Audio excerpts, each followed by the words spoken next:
It's been a long adventure, this journey of ours.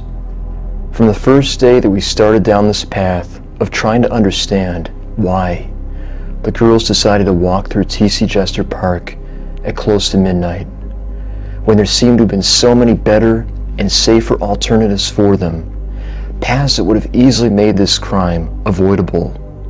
From that first day, we've kept coming back to the same question of who and what convinced Jennifer and Elizabeth that this shortcut through the park was in fact a safe path for them to take. Despite our best efforts to understand why this case unfolded the way that it did, why the parents of Elizabeth and Jennifer felt okay about letting their daughters travel back home on foot, we've so far come away without any explanation for what led to this awful chain of events, and why this nearly unspeakably awful tragedy of what happened to Jennifer and Elizabeth in some ways seemed to be unavoidable.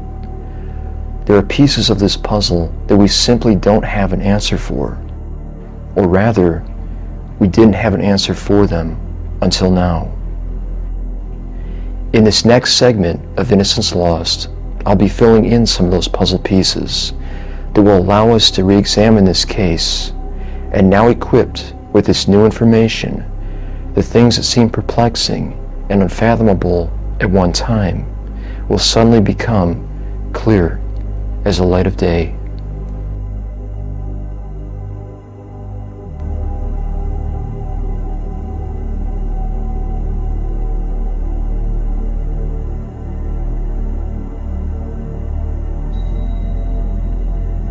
Although their exact time of departure from the pool party is disputed, we know that Jennifer and Elizabeth arrived at the Spring Hill apartment complex a few minutes after 10 o'clock.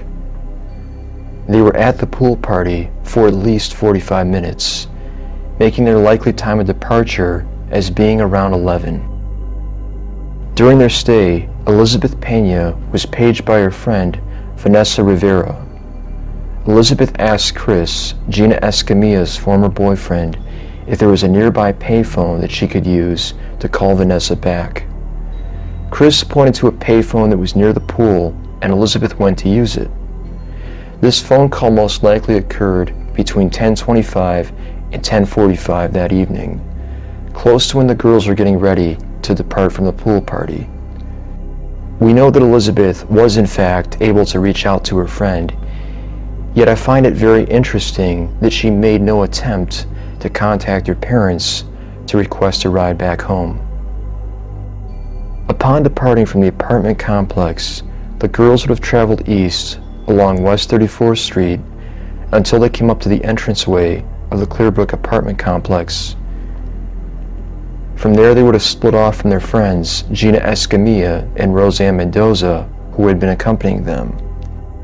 The girls would have then walked directly to the back of the Clearbrook apartment complex, where they knew about the loose section of fence that could be pulled back and would allow them access to the railroad tracks behind the apartments.